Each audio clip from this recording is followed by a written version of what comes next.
name is Pam Stager, and I'll be your worship associate today. Welcome to all of you who are gathered here in the meeting house this morning, and a special welcome to those of you joining us remotely from wherever you are, whether nearby or far away. During the summer, while our ministers are away, the worship committee hosts a series of summer services which are led by church members or friends, with music also provided by church members and friends. This morning, we are pleased to welcome back Aubrey Atwater and Elwood Donnelly, a.k.a. Atwater and Donnelly, as both our speakers and our musicians. Aubrey and Elwood, as most of you know, are renowned folk singers and multi-instrumentalists and longtime members of this church. They present American and Celtic songs with unique vocal harmonies, guitar, mountain dulcimer, Irish whistle, harmonica, banjo, and more. And that's even before Aubrey gets dancing, but she's not going to do today. Married since 1989 by Reverend Tom Auburn, Aubrey and Elwood have performed widely in the United States and abroad. In today's creative service, Aubrey and Elwood will challenge us to join them in asking difficult questions during turbulent times, in an effort to move forward in positive and helpful ways. Let us now center our hearts and minds as we begin our worship together.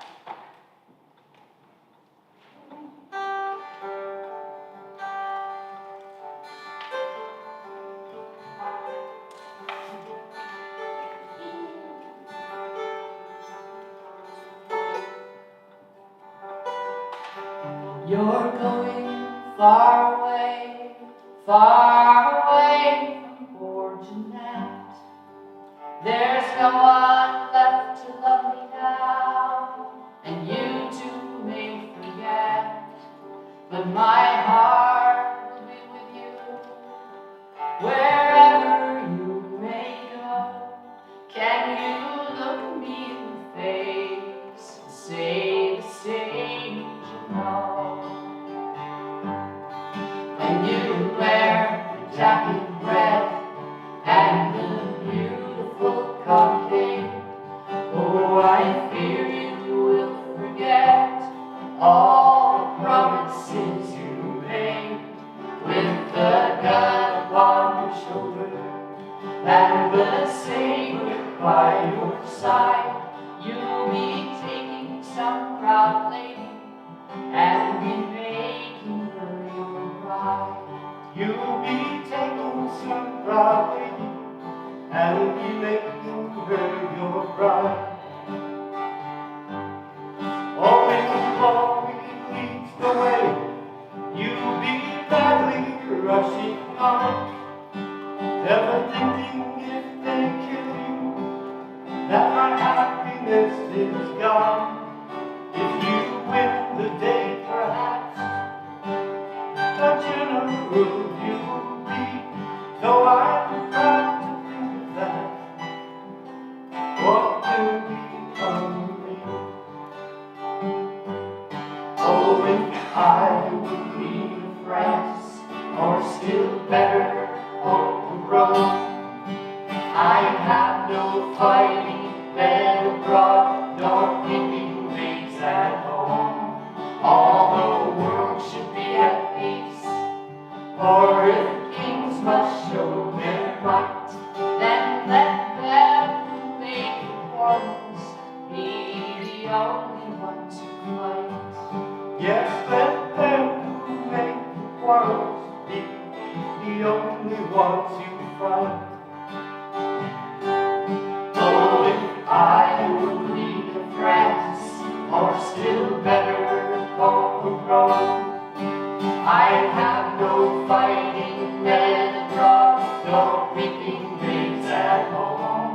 All the world should be at peace, or if kings must show their might, then let them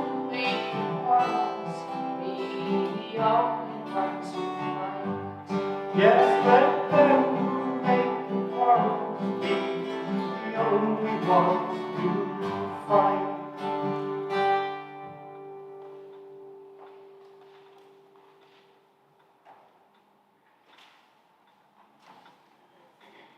Oh, churches are quiet.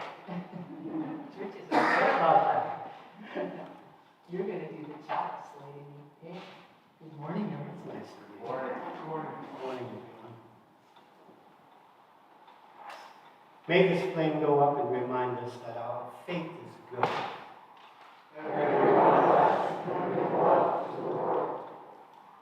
May this chalice burn with clear flame as a symbol of our path.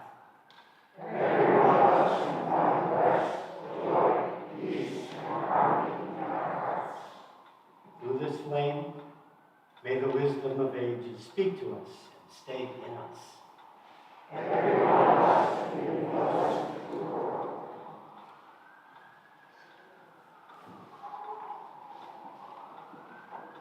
Good morning again, and let us prepare our hearts and minds for worship together.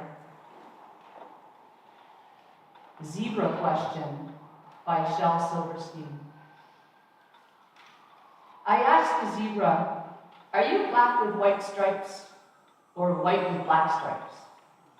And the zebra asked me, "Are you good with bad habits or are you bad with good habits? Are you noisy with quiet times or are you quiet with noisy times? Are you happy with some sad days or are you sad with some happy days? Are you neat with some sloppy ways or are you sloppy with some neat ways?" And on and on and on and on and on and on he went. I will never ask a zebra about stripes again. Today we ask questions. What is travel? How do we get along with people different from ourselves? Are we more interested in different people who live in distant lands than those in our own neighborhoods? Do we need to examine our own intolerance? How do we create the change and progress we want? Are we warm-hearted? Where do we find peace and rest? What does love demand?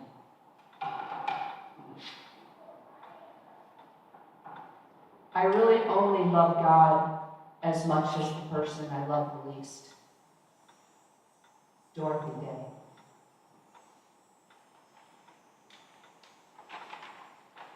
And we will light the sabbatical chalice now.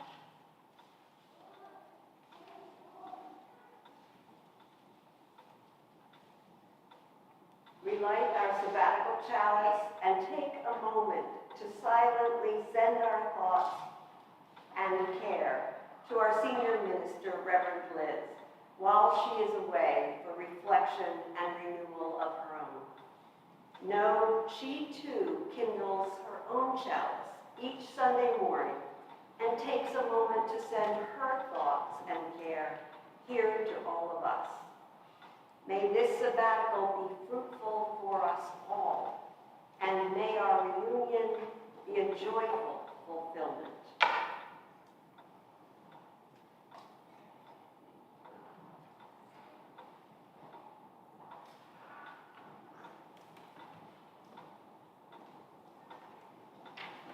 We have a song called My Bonnie Bonnie Boat that we'd love for you to sing along on the chorus.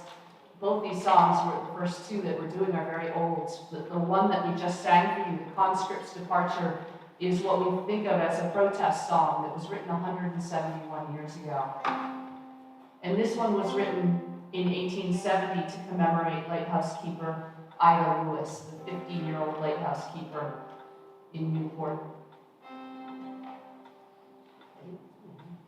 My home is on a craggy rock by the dark and briny sea, where proudly rolls the changing tide, and wild winds whistle free. And here in brave or gayer mood, waters float, and cheerily roll, and cheerily roll, my bonny, bonny boat, and cheerily roll, and cheerily roll, my bonny, bonny boat. Here I can watch the sportive fish and seabirds skimming nigh, and watch the proud and stately ships all o'er blue waters fly, and here in brave or gay mood I on the waters float, and cheerily roll, and cheerily roll, my bonny, bonny boat, and cheerily roll, and cheerily roll, my bonny, bonny boat.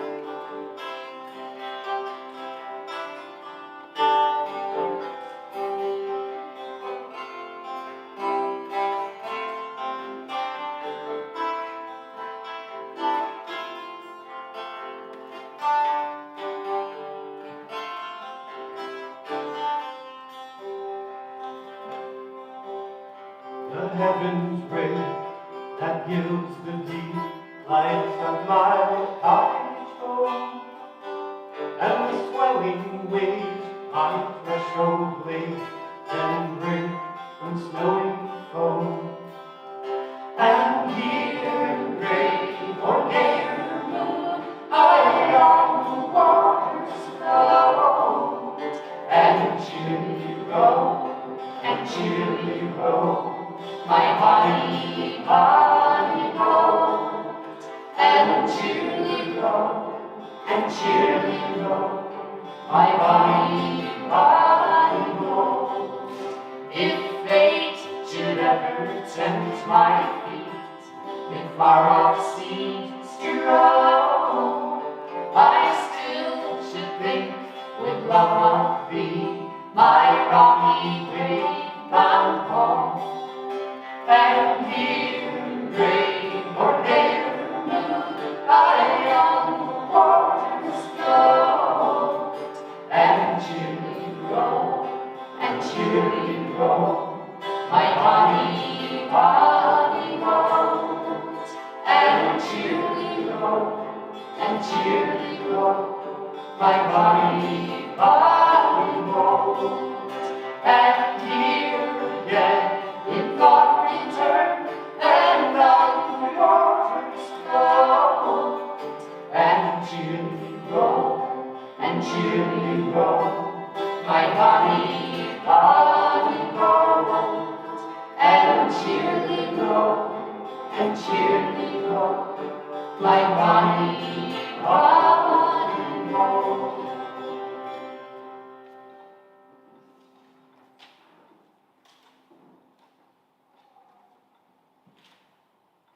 In a slight departure from your order in the order of service, we are now taking this time to greet each other in whatever way you are comfortable.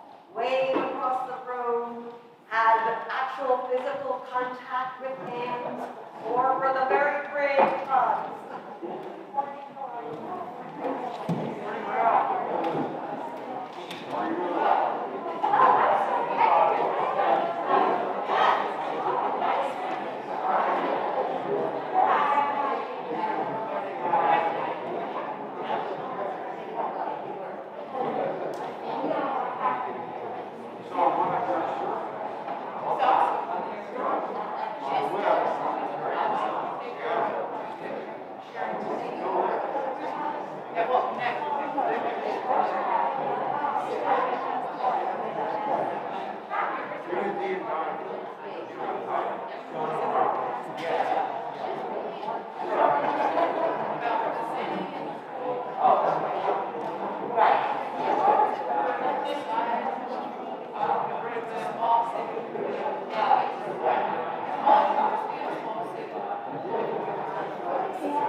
and I are fortunate to have traveled extensively in the United States for decades.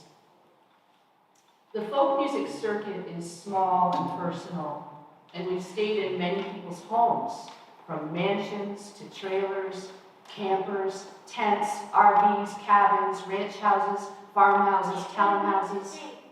We have stood in an Amish barnyard eating whoopie pies, played in a Texas cowboy church, clogged in the middle of the Grand Canyon, taken a boat to perform on an island in Maine.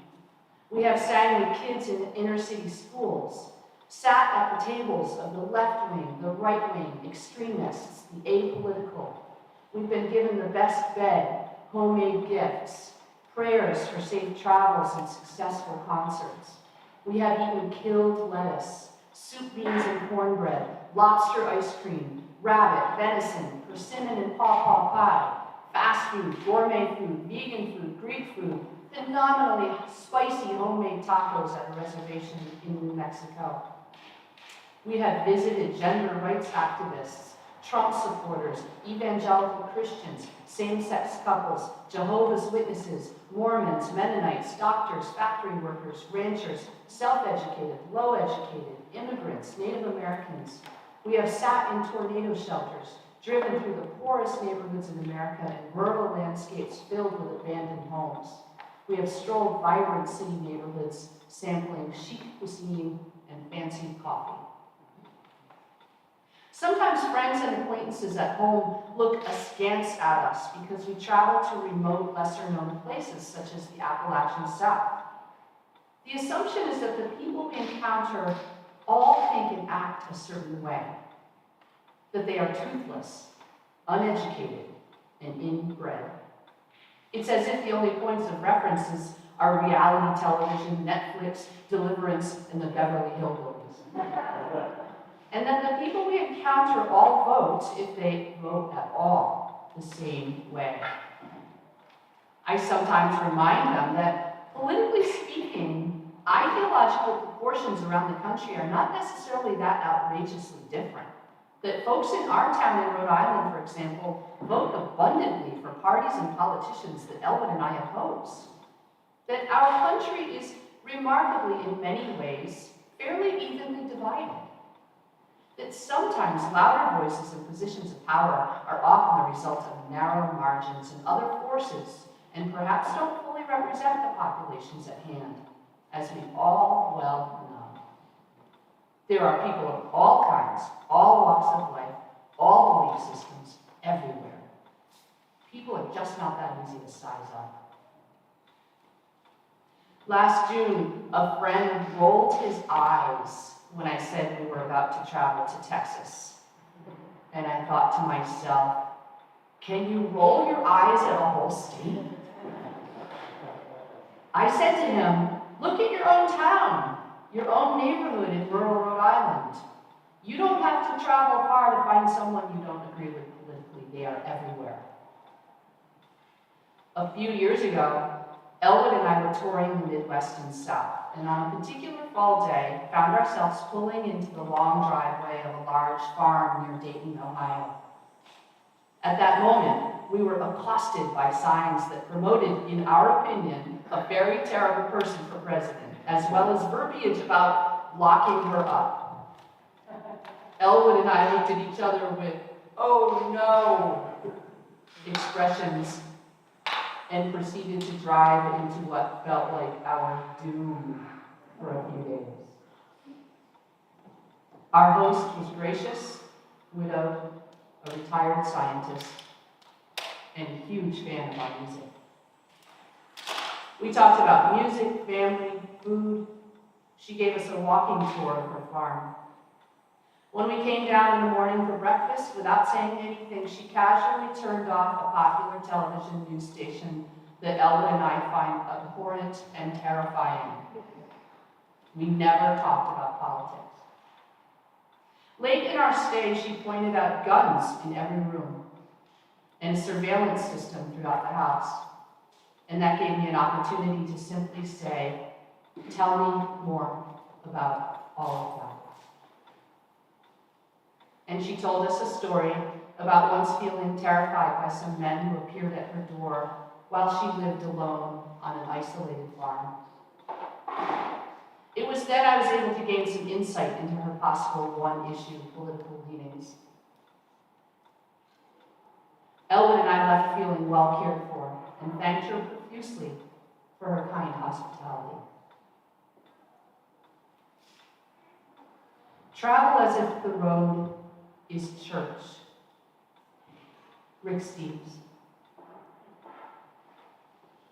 Travel is fatal to prejudice, bigotry, and narrow-mindedness, and many of our people need it sorely on these accounts.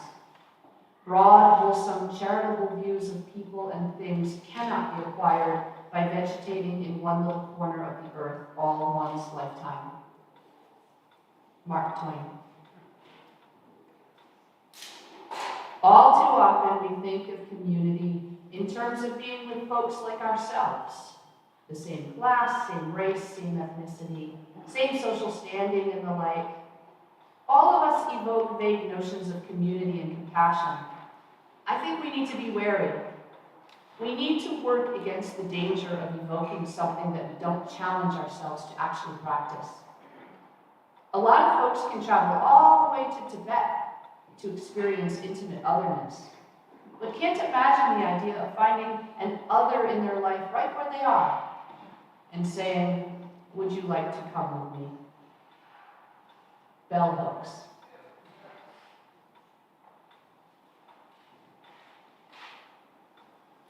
Do we need to go very far to travel?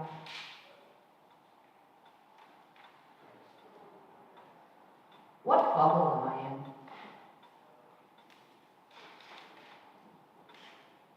Who lives near me?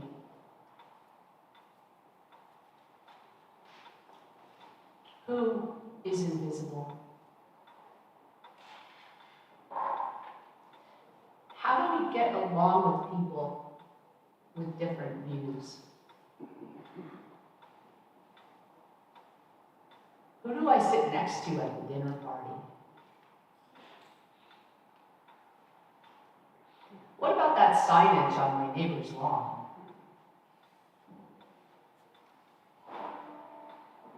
What do I expect out of political discourse?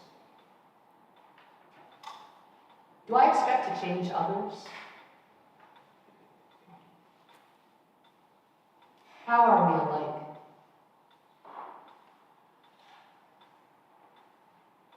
Do I have the courage to interact with people whose views I fear?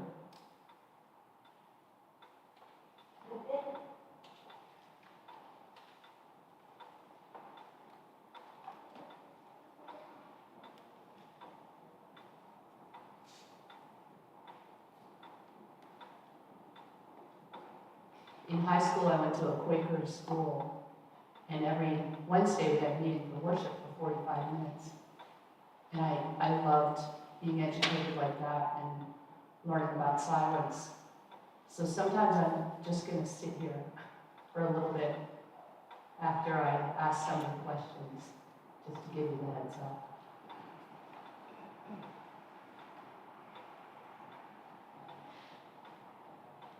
And this is part of about 5 little segments, and this is the longest one. I'm front-loading the service this way.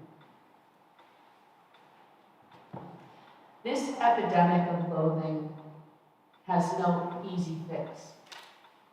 But the road back to sanity and decency begins with quiet daily practices that rebuild social trust.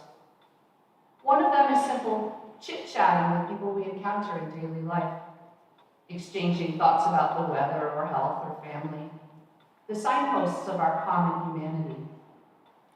All of us are complex beings with bodies that get sick, favorite foods and movies, and common experiences and problems. We are more than the sum of our political and religious beliefs. Casual, non-threatening conversation enables us to see one another as three-dimensional people and makes us feel less isolated. Small talk alone will not heal the deep divisions in our society. but perhaps it's the first baby steps of learning to live together across differences. Tish Harrison. Is small talk a radical act? What does it mean to love your neighbor, your opponent? Is my vexing relative my current enemy? How do I forge peace in my immediate surroundings on a daily basis?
I might forget, and though you know your way,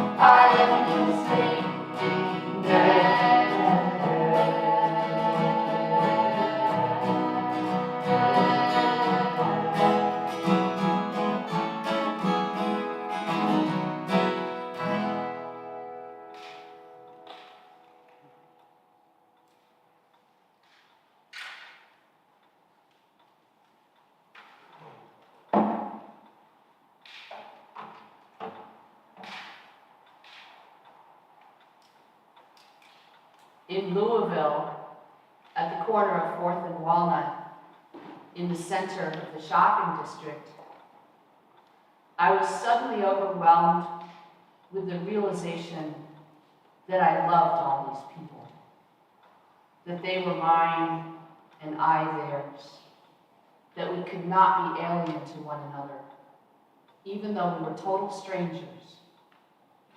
It was like waking from a dream of separateness, of spurious self-isolation in a special world. Thomas Merton.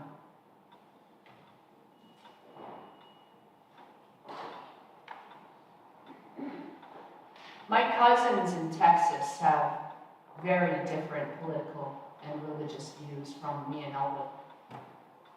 Recently in a Zoom conversation, one said, referring to the evangelical Christian culture she was raised in, "When I got to know you and Elwood as adults, I realized that you were embodying Christian values, but not speaking the same Bible Belt language I was so accustomed to. I had never met anyone like the two of you, and found it absolutely fascinating." So just as we sometimes have preconceived notions about folks in faraway states, well, so do they. In our travels, Elwood and I have often felt like specimens to some who have never met anyone from the Northeast. It's our opportunity to be ambassadors in what feels like a foreign exchange. Sometimes people have even said with surprise in their voices, "I like you." Is it our obligation to interact with people different than ourselves? Do I expect others to enter my world in an effort to promote diversity? Or do I have the courage to enter their worlds? Do I need to examine my own possible bigotry, hateful thoughts, impatience, blindness, assumptions, fears? What are my perceptions of people from other states, countries, genders, ethnic groups, classes, voting habits?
We now hear the joys and sorrows of our people as written in the book at the back of the meeting house.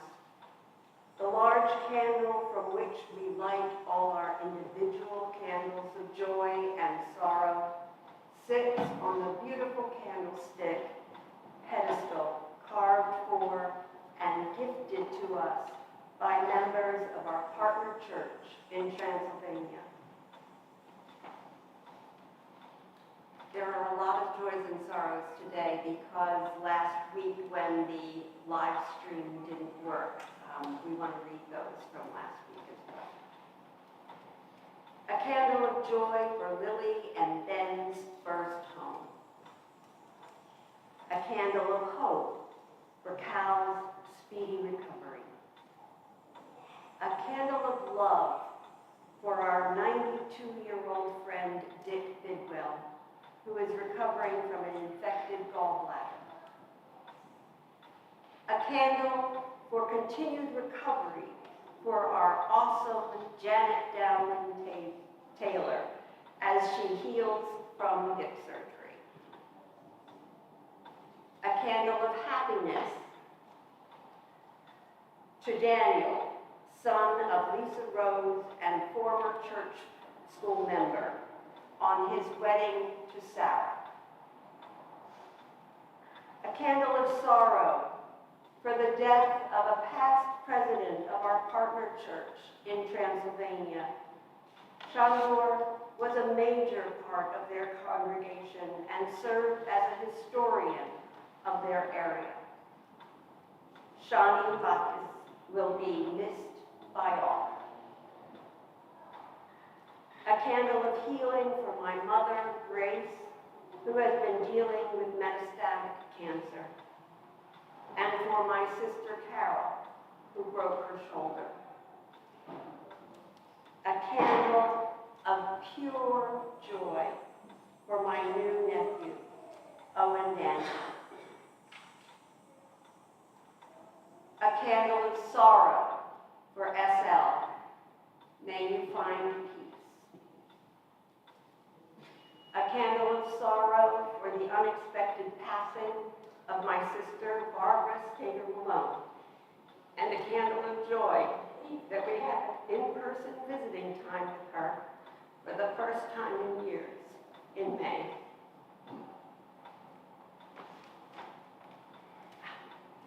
It is often said that a joy shared is twice the joy, and a sorrow shared is half the sorrow. Friends, let us rest in gladness that we have each other with whom to share our joys and sorrows. It makes all the difference.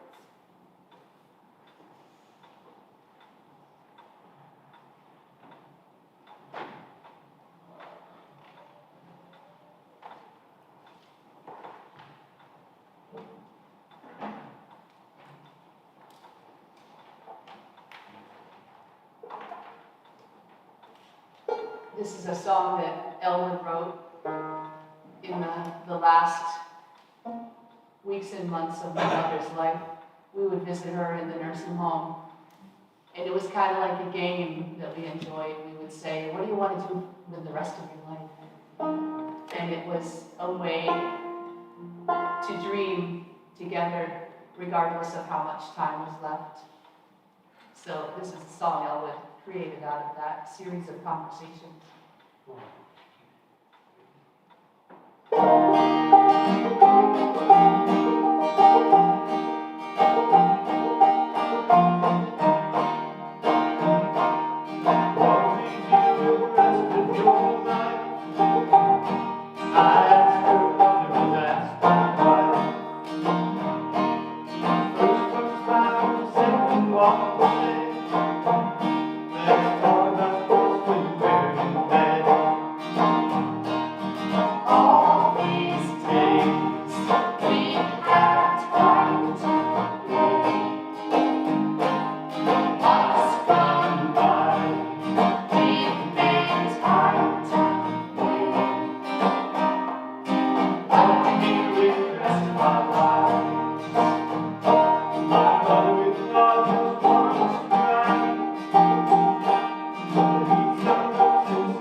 To use a word from the Dalai Lama, how do we maintain warm-heartedness? Am I angry?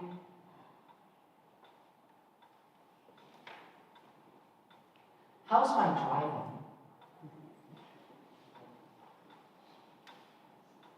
Are states really blue and red?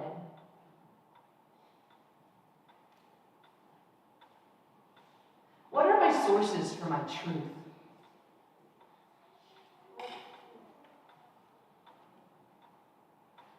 Are my words as impeccable as possible? To paraphrase the Sufi saying, are my words true, necessary, and kind?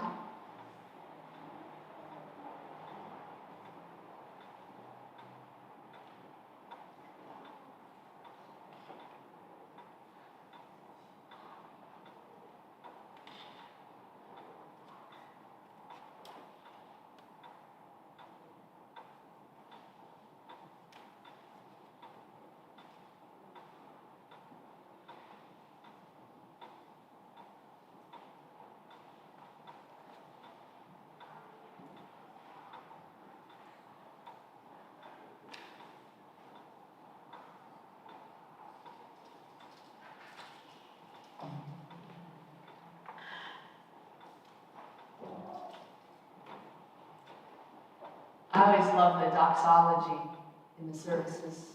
No. Elwood and I have been coming to this church together since 1987. And for this one, I would always kind of leap to my feet and sing with gusto. I will tell you that I'm going to sing it a little differently. Feel free to leap to your feet or sit or sing with gusto. I'm going to have some more pauses in it. But I love this song. It's so short, and I love this melody.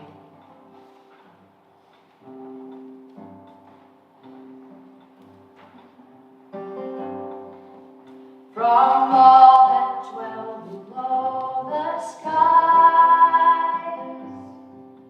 let songs of faith and hope arise. Let peace, goodwill, honor be sung through every land by every tongue. Amen.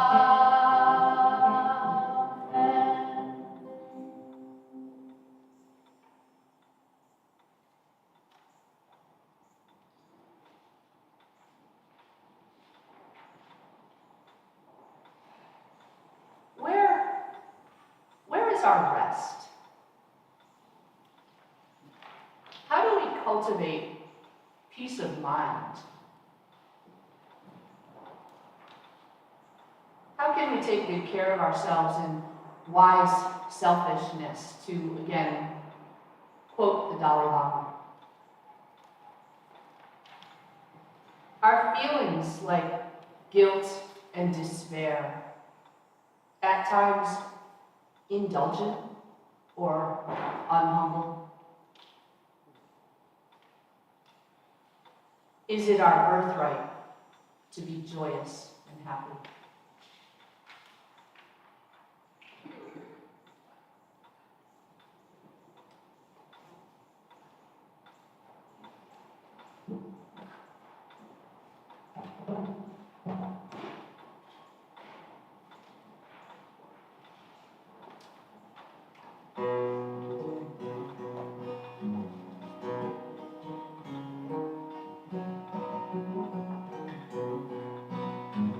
I hope you'll sing along on this one too. There's some little spots that repeat.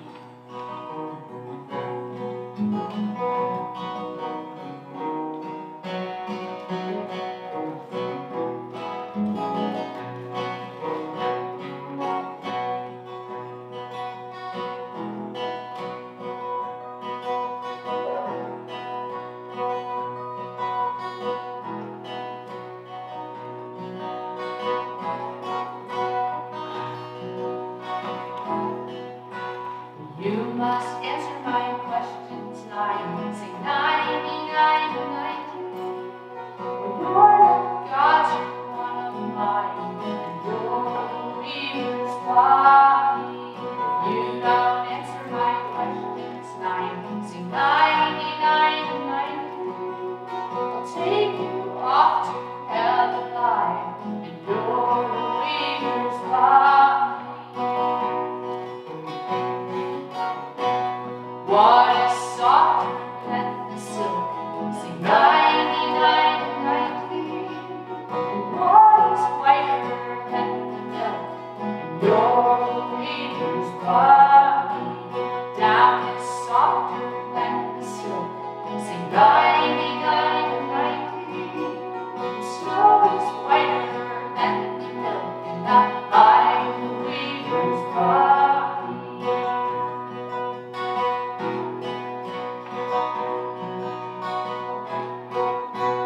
What is louder than a horn? Sing 99 and 90. What is sharper than a thorn? And you're the leader's body. Hunger is louder than a horn. Sing 99 and 90. Hunger is sharper than a thorn. And I'm the leader's body.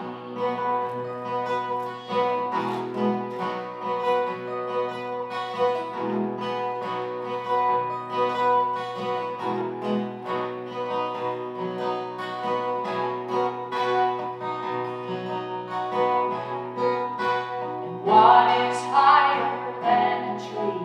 Sing 99 and 90. And what is deeper than the sea? And you're the leader's body. Heaven is higher than a tree. Sing 99 and 90.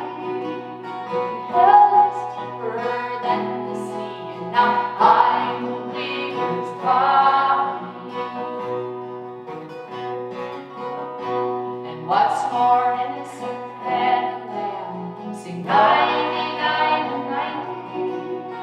What is meaner than womankind? And you're the leader's body. A babe's more innocent than a lamb. Sing 99 and 90.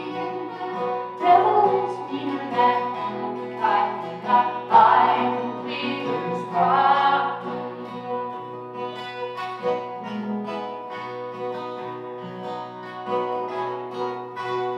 You have answered my questions, 9, sing 99 and 90. You are God, you're not one of the right, and you're the leader's body. You're the leader's body. I'm the leader's body. I'm the leader's body.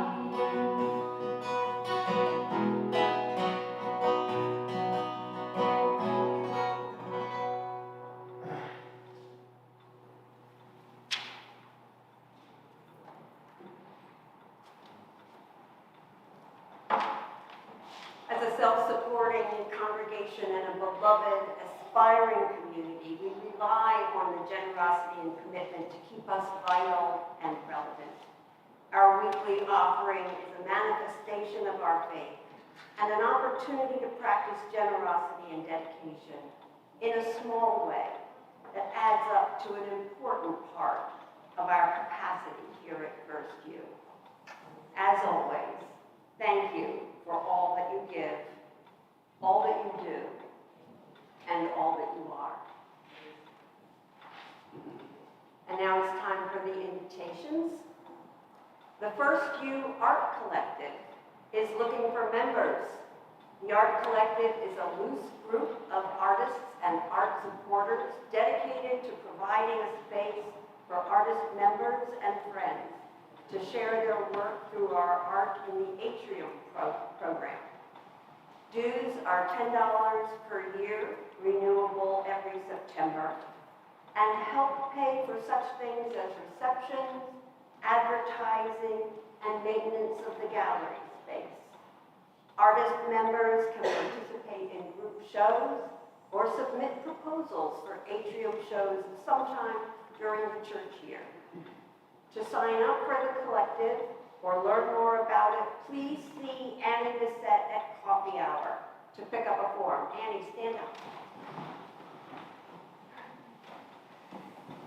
Our services next Sunday will be led by Reverend Mary Margaret Earle, a longtime UU minister whose ministry has focused on social justice.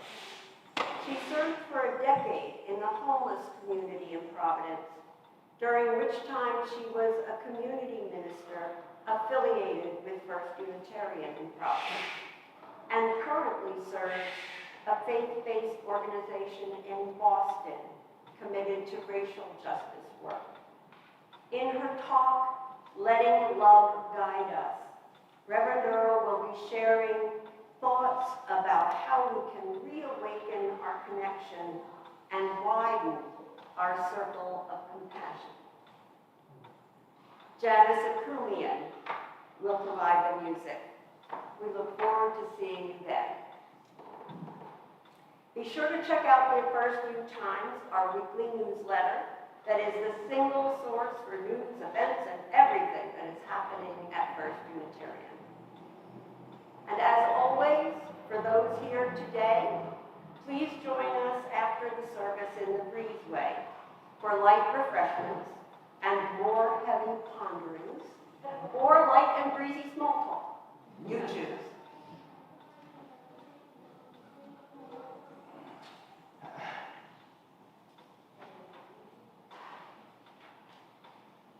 What If by Gangaway. What if religion was each other? If our practice was our life? What if the temple was the earth? If forests were our church? If holy water, the rivers, lakes, and oceans? What if meditation was our relationships? If the teacher was life?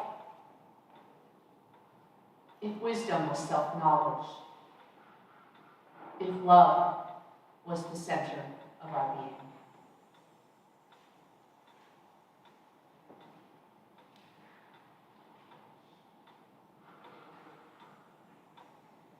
What is our obligation to love? To quote our friend Reverend Kent Gilbert of Union Church in Berea, Kentucky, where is the voice of love? What does love demand of us?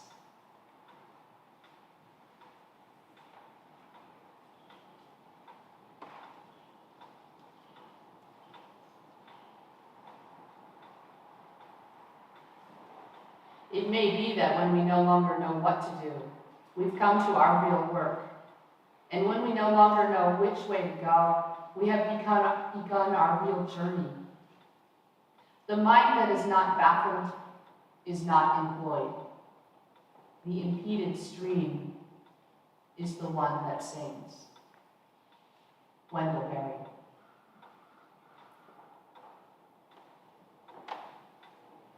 Merriam-Webster's definition of the butterfly effect is a property of chaotic systems such as the atmosphere by which small changes in initial conditions can lead to large-scale and unpredictable variation in the future state of the system. Anne Lamott wrote in April, if we believe in the butterfly effect, that the flapping of a monarch's wings near my home can lead to a weather change in Tokyo, then maybe noticing beauty, flapping our wings with amazement, changes things in ways we cannot begin to imagine. It means goodness in quantum. Even to help the small world helps, even prayer. Everything is connected. Probably best to have both feet on the ground, ogle the daffodils, take a sack of canned goods over to the food pantry, and pick up trash. This helps our insides enormously.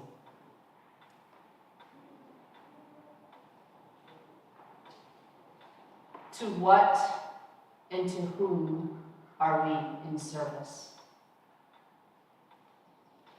How do we spark the change and progress we want? To paraphrase the late civil rights activist and representative John Lewis, how do we get in good and necessary trouble?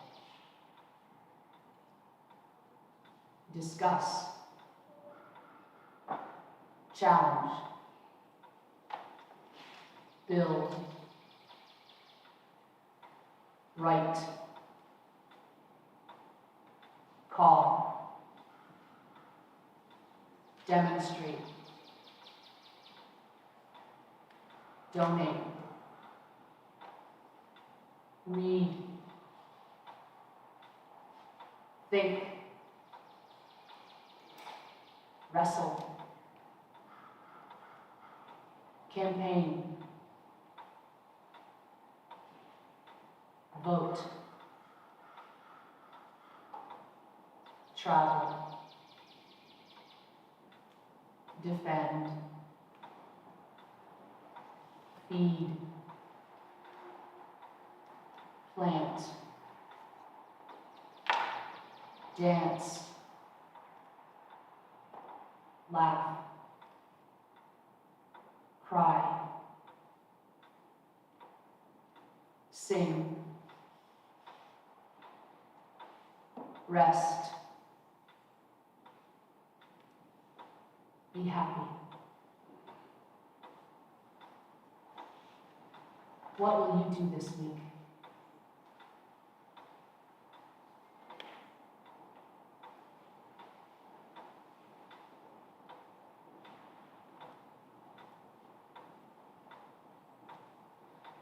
Is there a particular question or reading in this service that is staying with you, perhaps even bothering you?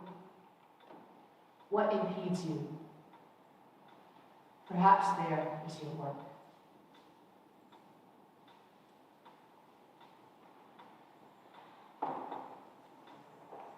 I conclude with a quote from Jewish ethical teachings. Do not be daunted by the enormity of the world's grief. Do justly now. Love mercy now. Walk humbly now. You're not obligated to complete the work, but neither are you free to abandon it.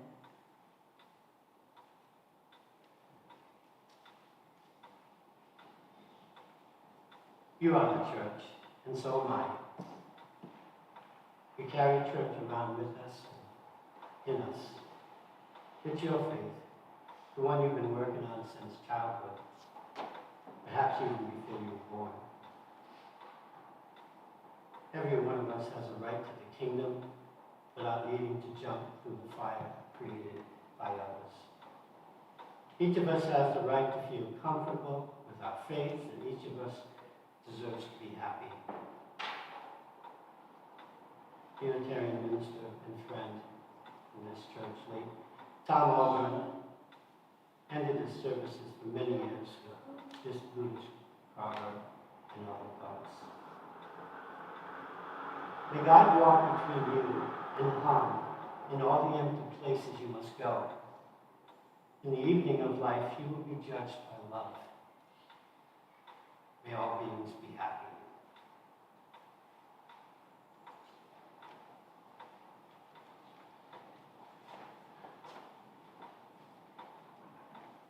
Please join us in reciting the words of the chalice extinguishing in your order of service.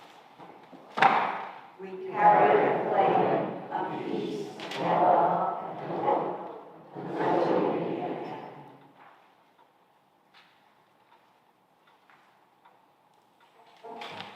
Well, thanks for having us.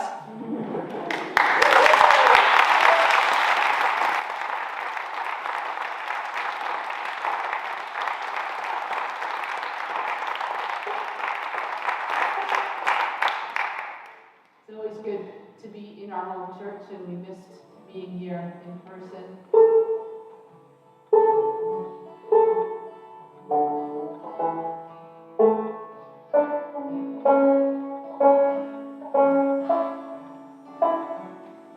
Our post-salute song is called Who Will Sing For Me? Get it? It's a question. We look forward to talking with you after the service.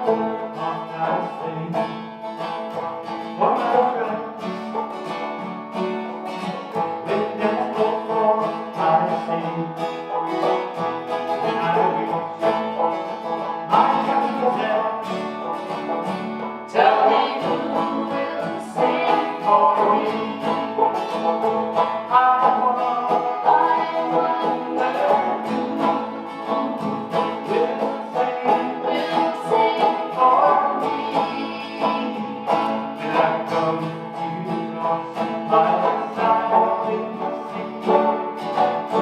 Tell me who will sing for me.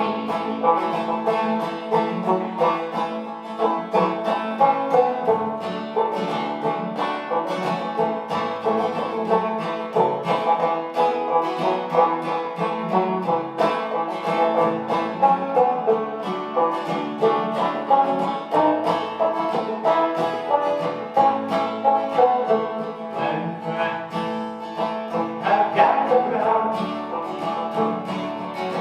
and looked down on me, will they turn and walk away, or will they sing one song for me?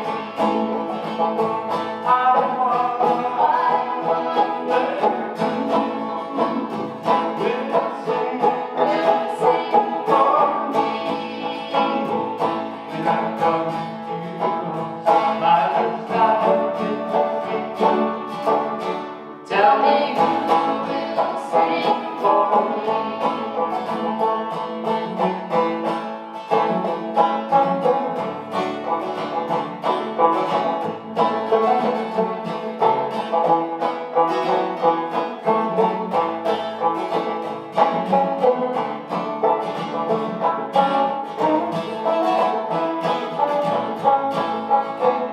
So I'll sing until the end, and hope for God in me. Never knowing who will tell you so, who will sing one song for me. I wonder who will sing for me when I come to cross by the side of the sea. Tell me who will sing for me. I wonder who will sing for me when I come to cross by the side of the sea. Tell me who will sing for me.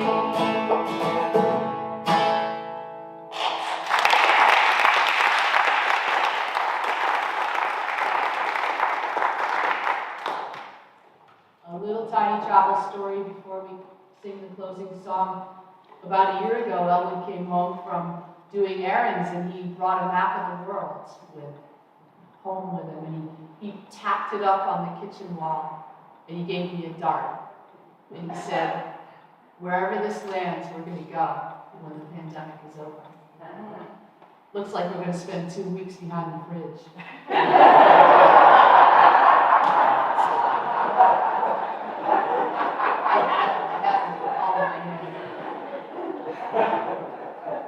We'll close with the peace round. We'll sing it 3 times, and sing it in a round if you like. This is from our friend and mentor, Jean Ritchie.